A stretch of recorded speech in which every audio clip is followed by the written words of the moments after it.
Bom dia, irmãos. Graça e paz, amém? Amém.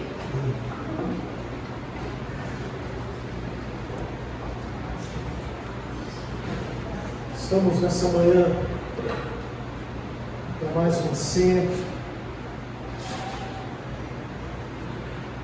Eu queria compartilhar com os irmãos aquilo que esteve no meu coração essa semana. Vamos orar? Feche os olhos, Pai. Te agradeço, porque sem dúvida a Tua palavra é viva e eficaz. E nós estamos aqui para recebê-la.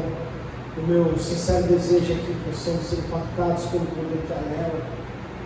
Possamos sair daqui nessa manhã transformados.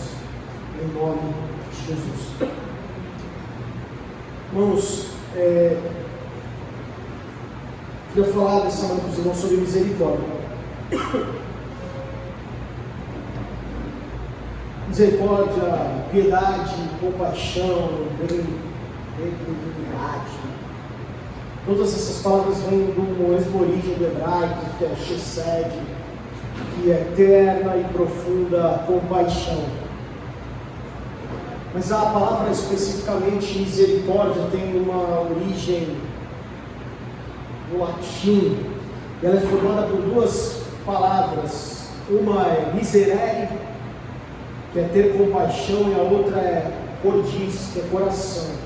Então, se a gente for olhar o latim, seria algo como ter compaixão do coração. Então, misericórdia seria essa capacidade de sentir aquilo que a outra pessoa sente, aproximar os sentimentos dos sentimentos de alguém, de ser solidário com alguém, ter no seu coração lugar para todos, para aqueles que de alguma maneira são vítimas de qualquer forma de miséria. Se a gente for pegar alguns teólogos aí, eu preciso que a gente tenha claro sobre o que é misericórdia antes de aplicarmos qualquer coisa nessa manhã. Luiz Beckhoff define misericórdia como a bondade de Deus demonstrada para aqueles que se acham na miséria ou na desgraça, independentemente dos seus méritos. Então, é a bondade de Deus que é demonstrada para aqueles que se acham ou entendem que estão na miséria, ou que entendem que estão na desgraça, independentemente de qualquer mérito. Wayne Grudem fala que a misericórdia é a bondade divina para com os que estão angustiados, para aqueles que estão aflitos. E se nós formos avançar um pouquinho, nós vamos ver na palavra de Deus algumas características da misericórdia. O salmista, lá no Salmo 57, 10, diz o seguinte: pois a tua misericórdia é grande até os céus, e a tua verdade até as nuvens. Então nós podemos entender que essa misericórdia, que é esse favor, essa bondade de Deus com a gente, ou com aqueles que se acham em desgraça, que se acham em miséria, essa misericórdia é generosa. O outro salmo, no 136, no 26, diz o seguinte: louvai a Deus dos céus, porque a sua benignidade, sua misericórdia dura para sempre. A misericórdia de Deus é duradoura, a misericórdia de Deus é eterna. Deuteronômio 7,9 diz o seguinte: saberás, pois, que o Senhor teu Deus, Ele é Deus, o Deus fiel, que guarda a aliança e a misericórdia até 1000 gerações aos que amam e guardam os seus mandamentos. A misericórdia dele é demonstrada àqueles que temem. A misericórdia dele é demonstrada para aqueles que amam e guardam os seus mandamentos, conforme Deuteronômio 7,9. Lucas, capítulo 6, versículo 35, diz o seguinte: que ele é benigno até para com os ingratos e os maus. Os que não creem também recebem, se quiserem, misericórdia. 2 Coríntios 1,3 diz o seguinte: bendito seja Deus e Pai do nosso Senhor Jesus Cristo, Pai das misericórdias e Deus de toda a consolação. Mateus 9,27, saindo Jesus dali, viu 2 cegos que seguiram ele dizendo: filho de Davi, tem misericórdia de nós. E nós vemos aqui a misericórdia sendo clamada por aqueles que estavam angustiados, aqueles que estavam aflitos.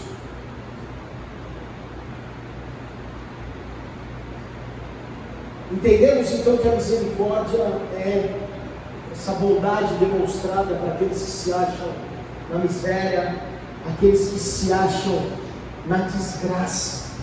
E nós podemos ver, irmãos, pelo a história da Bíblia, que essa misericórdia vem sendo demonstrada em várias situações por Deus.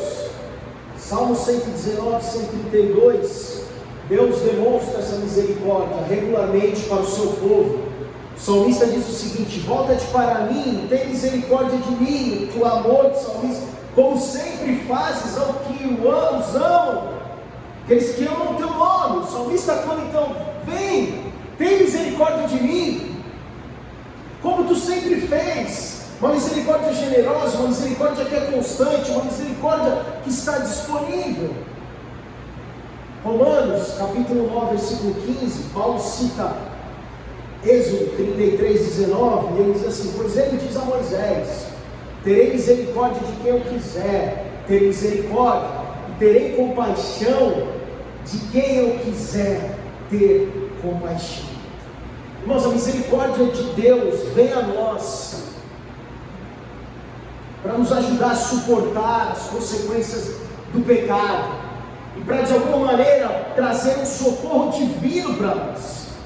Deus se revela um Deus compassivo, um Deus misericordioso, que tem misericórdia de nós, que tem pena de nós, que tem bondade a ser derramada por nós. Mas é importante que nós possamos entender que essa misericórdia nos alcança, ou alcança aqueles que se acham na miséria, ou aqueles que estão sempre prontos a reconhecer que precisam, que dependem, que necessitam de um auxílio, que estão numa miséria espiritual, que estão numa desgraça, porque querendo ou não somos pecadores e estamos aí condicionados ou não condicionados a viver uma luta diária, onde o que, como diz Paulo, que nós não queremos fazer, nós fazemos, o que nós queremos fazer, nós não fazemos.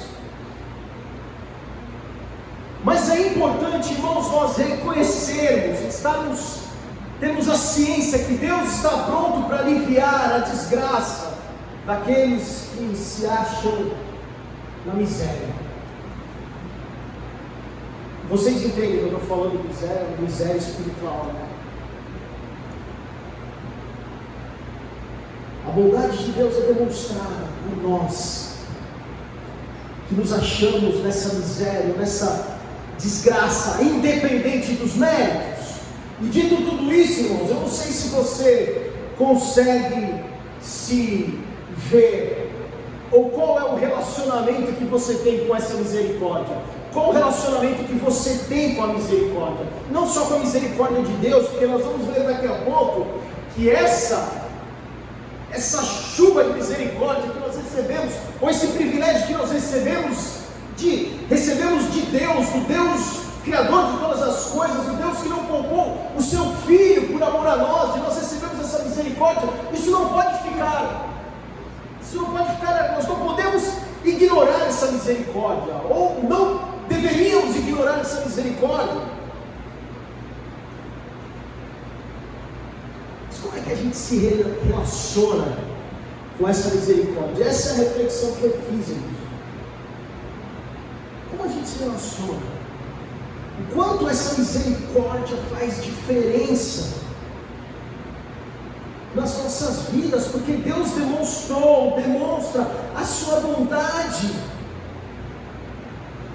divina por nós.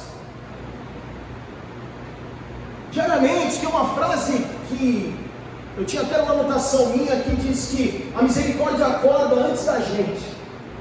A misericórdia de Deus acorda todo dia antes da gente. Misericórdia renovada toda manhã por nós. Mas é importante, irmãos, que a gente entenda o nosso papel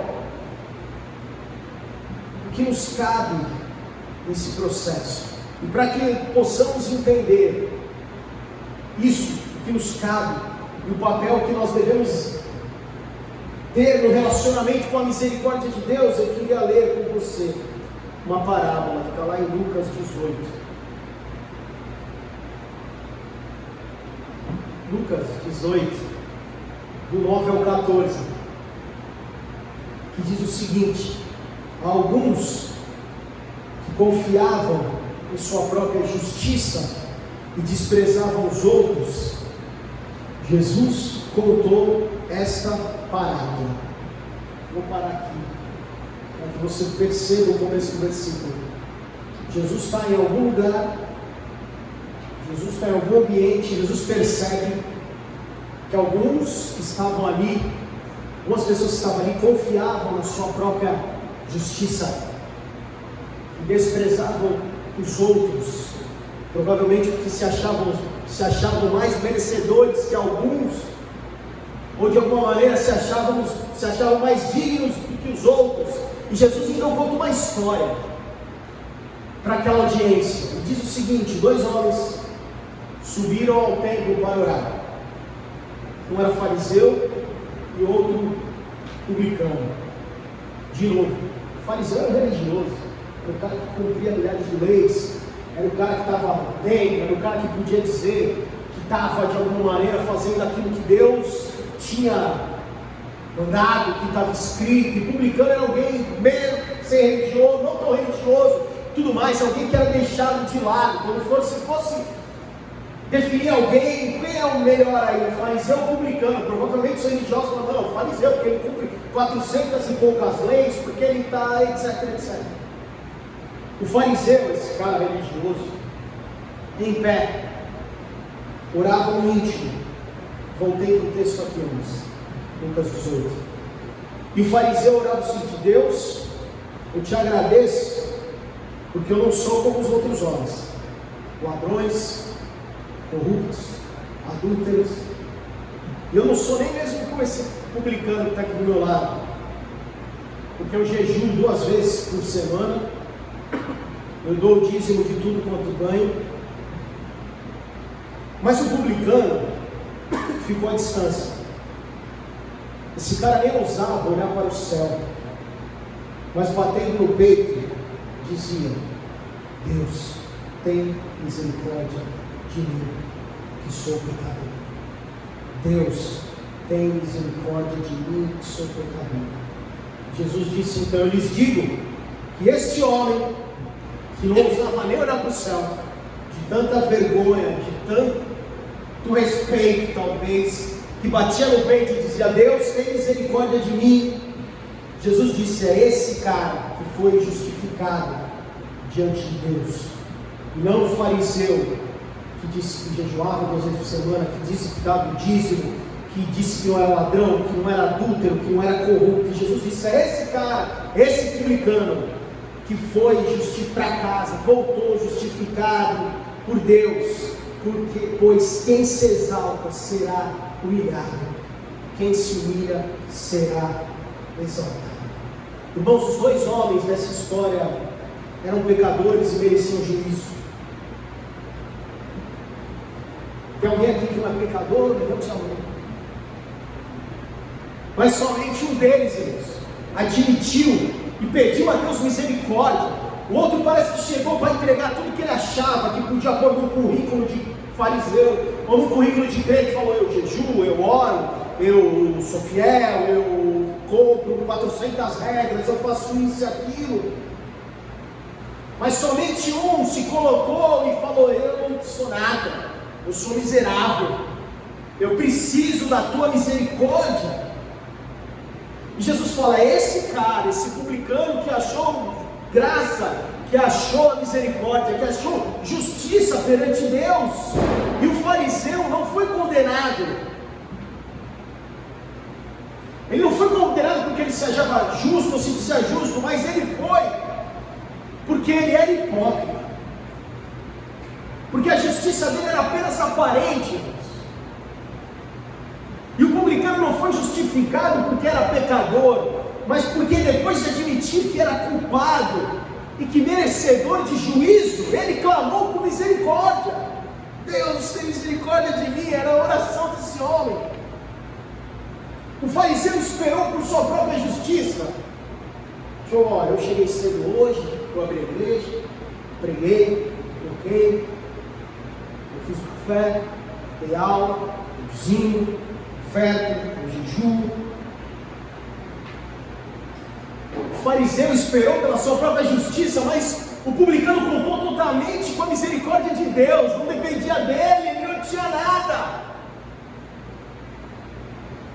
E somente isso, esse entendimento é que poderia salvar aquele homem do juízo divino, que ele reconhecia que ele merecia. Eu sou pecador, sou miserável e preciso da tua misericórdia. E foi nessa misericórdia que ele colocou a sua confiança. O fariseu pede justiça nos seus próprios méritos, enquanto o publicano reconhece que não tem mérito algum e pede apenas misericórdia. Irmãos, o perdão de Deus é uma dádiva que nós precisamos receber, mas não é uma recompensa que eu e você merecemos. O perdão de Deus é uma dádiva a ser recebida, não é uma recompensa que merecemos. Irmãos, nós lembramos essa manhã do sacrifício de Cristo, da morte do Filho unigênito para naquela cruz. O pão nos lembra do corpo dele que foi despedaçado, uma lança no canto do corpo, coroa de espinhos, foi agredido, foi maltratado. O cálice nos lembra do sangue derramado por conta de todo esse sofrimento. Tudo isso, irmãos, não é porque nós merecemos. Tudo isso, irmãos, porque Deus resolveu nos dar essa dádiva do seu perdão, do seu amor, da sua graça e da sua misericórdia. Então nós olhamos a mesa nessa manhã, nós participamos não porque nós merecemos, mas porque Ele tem misericórdia de nós. Misericórdia, perdão, graça, o poder, o privilégio de participar é de graça, não é merecido. Não é nosso porque nós fazemos algo, ou porque trabalhamos. É nosso porque nós recebemos e aceitamos e cremos nele, cremos nessa graça, cremos nessa misericórdia. E podemos, irmãos, nos posicionar de uma maneira para que possamos receber isso, para que possamos nos relacionar com a misericórdia da maneira correta. Porque nós temos duas opções. Ou nós seremos como o fariseu, ou nós seremos como o publicano.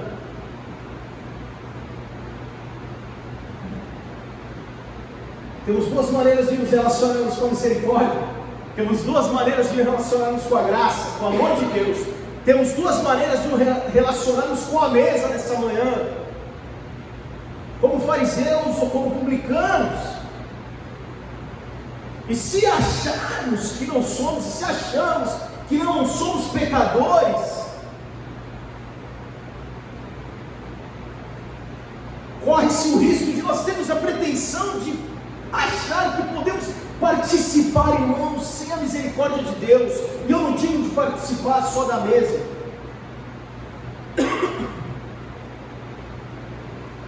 A pretensão de pregar, a pretensão de cantar, a pretensão de ministrar louvor, a pretensão de abrir a igreja, a pretensão de servir a sua família, a pretensão de falar de Cristo, de viver Cristo, a pretensão de fazer qualquer coisa. Porque nós vivemos pela misericórdia de Deus, irmãos, que é a causa de a gente não ser metralhado, de não ser filmado. Mas muitas vezes a gente perde essa noção, irmãos, no nosso relacionamento com Deus, no nosso relacionamento com as pessoas.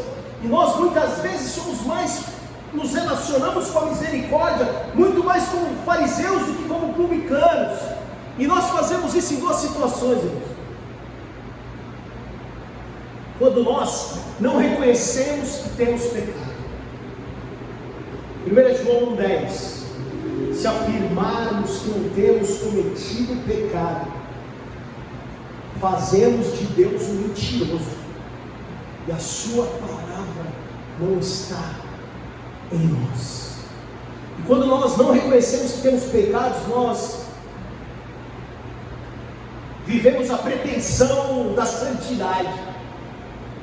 Sou perfeito, não é, não tenho nada de errado. Sou fiel na igreja, eu ensino, todo mundo sabe que eu sou crente. Mas 1 João está dizendo que se a gente fala que não tem pecado, a gente faz de Deus mentiroso. E a segunda situação, irmãos, é quando nós não reconhecemos o pecado que temos. O versículo antes de 1 João 1 diz o seguinte: se confessarmos os nossos pecados, Ele é fiel e justo para perdoar os nossos pecados e nos purificar de toda injustiça. Irmãos, nós erramos no nosso relacionamento com a misericórdia quando nós não reconhecemos o pecado que temos, e temos pecado. Somos pecadores, precisamos da misericórdia de Deus na nossa vida. Diariamente erramos, somos homens falhos. E quando nós não reconhecemos o pecado que temos, nós temos a pretensão da graça, porque Ele é fiel e justo para perdoar os nossos pecados. Mas aí nós vamos citar Paulo lá em Romanos 6, 1 e 2, e diz o seguinte: que diremos então? Interrogação. Continuaremos pecando para que a graça aumente? De maneira nenhuma. Nós que morremos para o pecado, como podemos continuar vivendo nele? Irmãos, Deus nunca trata injustamente os pecadores. A generosidade de Deus, irmãos, transcende qualquer ideia e definição humana de justiça. A gente não pode explicar isso, porque que Ele nos ama se a gente muitas vezes até esquece dele, só lembra quando precisa. Por que que Ele demonstra graça e bondade? Por que que Ele derrama misericórdia? Porque Ele me deu esse favor que eu não merecia. Eu só mereço o castigo, eu sou falho, sou miserável, sou pecador.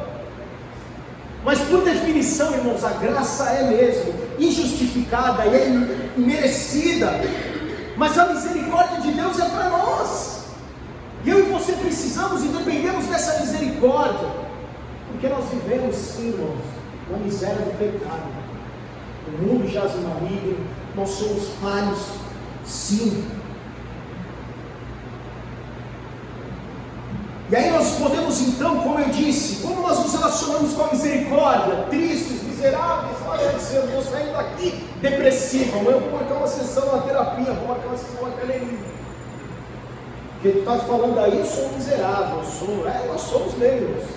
Mas o que a gente faz com essa noção? O que a gente faz com esse entendimento que nós somos mesmos miseráveis? A gente vai tentar achar como fariseu. Então, deixa eu ver aqui meu currículo, deixa eu ver o que eu fiz essa semana. Eu doei para uma ação social, eu fui lá, olha o que eu fiz, eu liguei para o irmão, olha o que eu fiz. Será que a gente vai por esse caminho?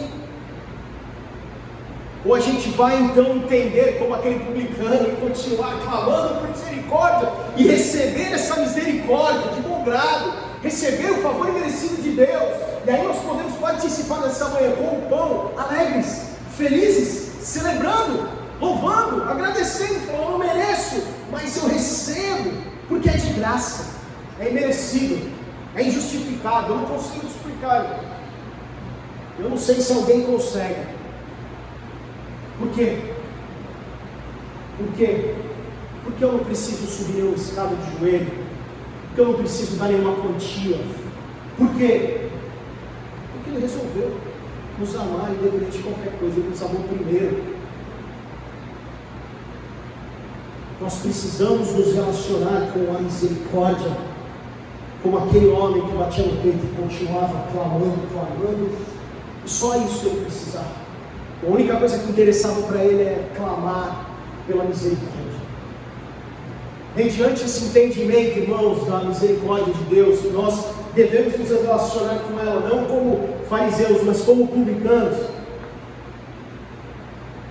Eu queria compartilhar duas atitudes que nós precisamos ter mediante a misericórdia de Deus para nós.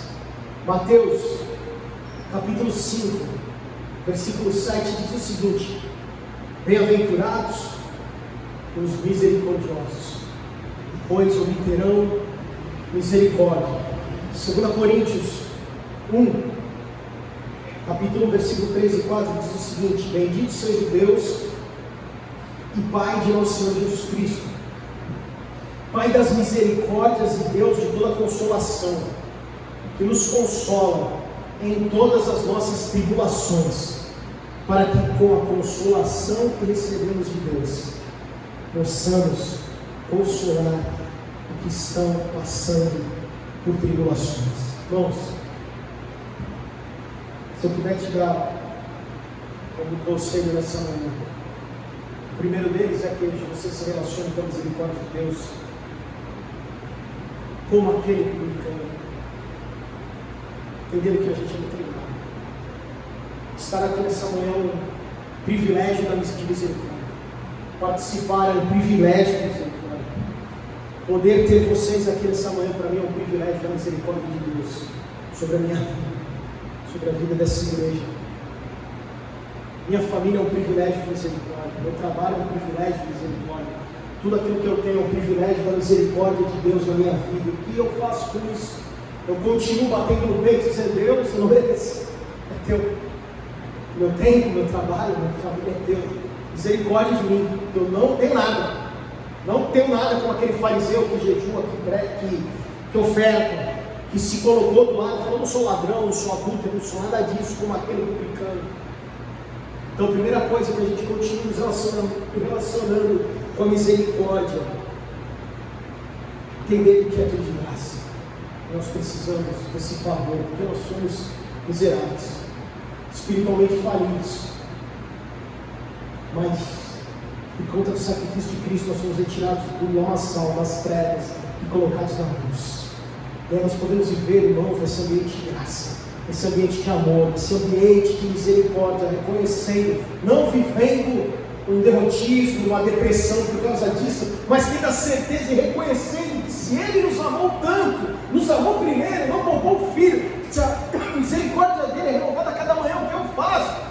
Eu faço aquilo que Jesus ensinou aqui em Mateus 5,7, que Paulo ensinou em 2 Coríntios 1,3. Nós imitamos a misericórdia de Deus. Desculpa. Na nossa conduta em relação aos outros. É isso que o versículo diz: bem-aventurados, mais que felizes os misericordiosos, porque aqueles que são misericordiosos vão então alcançar misericórdia. E Paulo está dizendo em 2 Coríntios 1,4, para que com a consolação que recebemos de Deus, se recebemos misericórdia de Deus, que a gente possa dar misericórdia também. Obras de misericórdia, se nós podemos chamar assim. Jesus cita várias em Mateus 25, 36 35 e 36. Ele disse assim: porque eu tive fome, me deram de comer, eu tive sede, me deram de beber, eu era estrangeiro, me hospedaram, eu estava nu, me vestiram, eu adoeci, eu estive na prisão, foste me ver. Mateus 5, 35 e 36. Jesus dá vários exemplos. Se nós recebemos então misericórdia, nós precisamos dar misericórdia.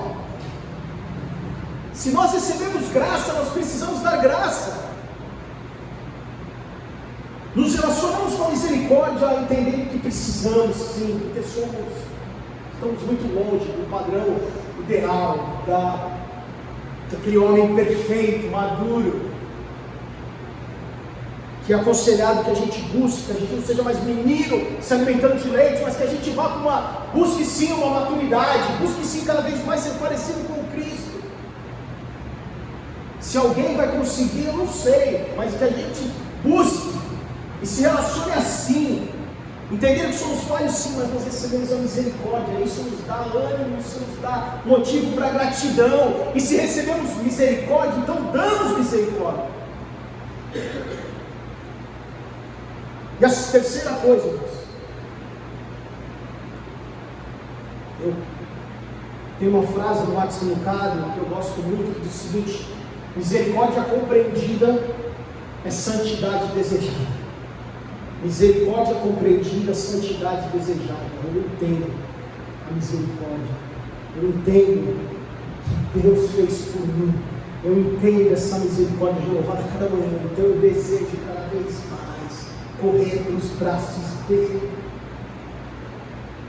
Tito, capítulo 2, versículo 14, diz o seguinte: ele se entregou por nós, a fim de nos remir de toda maldade e purificar para si mesmo um povo particularmente seu, dedicado à prática das boas obras. Misericórdia compreendida, santidade desejada. Não esqueça disso. Misericórdia compreendida, santidade desejada.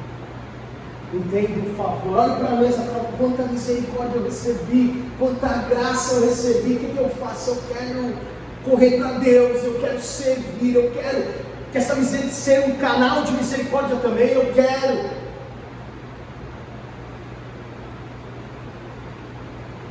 Nos momentos de mais necessidade, em todos os momentos, irmãos, nós seremos atraídos para o trono de Deus, para que a gente possa receber misericórdia. Hebreus 4,16: assim sendo, aproximemo-nos do trono da graça com toda a confiança, a fim de recebermos misericórdia, encontrarmos graça que nos ajude no momento da necessidade. A gente possa nos aproximar para receber misericórdia, para encontrar graça em todos os momentos. Eu lembrei de uma história, irmãos, eu quero terminar com ela. Eu lembrei de uma história que eu estava vendo, a gente estava vendo um filme, estava vendo Caça-Fantasmas com as crianças. E vocês vão ver, é 1984. A Mônica Carol nasceu. Vamos ver Caça-Fantasmas. E tem um dos diálogos lá: Nova York está invadida por fantasmas, e o prefeito da cidade de Nova York, em 1901, primeiro é 84, segundo é 91, eu acho. 87. É 80. E o prefeito fala assim: a cidade está invadida de fantasma. O prefeito fala assim: pô, eu sei o que está acontecendo, porque essa manhã eu tomei café com o Fiorello Laguardi. Ele fala o nome de um outro prefeito de Nova York, na década de 30. Eu lembrei de uma história desse cara que eu li no livro uma vez. E ele fala que esse cara, Fiorello Laguardi, era prefeito de Nova York, lá na época 1939, 1940. E esse cara, ele gostava de participar do que estava acontecendo na cidade. Então ele acompanhava a polícia, quando a polícia ia fazer batida em bares, ele pegava órfãos e levava os jogos de beisebol. Ele sentava, ele ia para o rádio contar história com as pessoas e tudo mais. Esse cara era um baita prefeito que a cidade tem. Numa noite, em 1939, ele vai para um tribunal, ele dispensa o juiz do tribunal. Ele fala: vai para casa que eu vou julgar as situações hoje. Um tribunal noturno que tinha no distrito em Nova York. Essa história é real, não é mentira. E aí foi trazida para a presença dele uma senhora, pobre. O texto fala que era uma senhora esfarrapada. E ela falou assim: qual é a acusação? Ele está lá, ele é o prefeito, ele não era juiz, ele era o prefeito. Falou: qual é a acusação? Ela roubou um pão. Ele perguntou: por que a senhora roubou um pão? Ela falou: meu genro foi embora, deixou minha filha com dois filhos. Minha filha está doente, não tem como trabalhar. Meus netos estavam por fora. Meus netos estavam passando fome. Eu não tinha dinheiro. A única coisa que eu tinha era, a única coisa que eu pude fazer era roubar um pão para que meus netos, não foi para mim, para que meus netos pudessem comer. E o dono da padaria lá, da mercearia, o que fosse, ele falava: não, ela tem que pagar, eu não vou retirar a acusação. Mas senhor, as crianças vão morrer de fome, não importa. A vizinhança onde está a minha marcenaria é muito ruim e eu quero que a condenação dessa senhora sirva como exemplo para que ninguém roube mais. O guarda, o Fiorello, o prefeito, suspira e fala, tá bom. Então nós vamos punir essa senhora, pois a lei não abre exceções. A sentença dela, a multa dela é de $10 ou 10 dias na cadeia. Senhora, você paga $10, você vai ficar 10 dias na cadeia. E aquela mulher falou, não tenho dinheiro. Enquanto falava, o prefeito tirou $10 da carteira e ele mesmo pagou a multa daquela mulher. Falou, você está livre da multa. Ele fez mais uma coisa, ele falou, eu queria falar mais uma coisa para quem está no tribunal aqui. Eu vou aplicar uma multa de 50 cents de dólares, é pouquinho, né? Imagina 1939. 50 cents de dólares a todos que estão aqui nesse tribunal, porque negligenciaram a situação dessa mulher pobre, deixando que ela e seus netos passassem fome. Os jornais do dia seguinte, irmãos, noticiaram que aquela mulher que tinha roubado um pão estava livre e tinha voltado para casa com $50 para poder dar comida aos seus netos. E esse foi o maior exemplo de misericórdia que eu pude encontrar enquanto eu pensava por misericórdia. Enquanto eu pensava por algo que aconteceu comigo,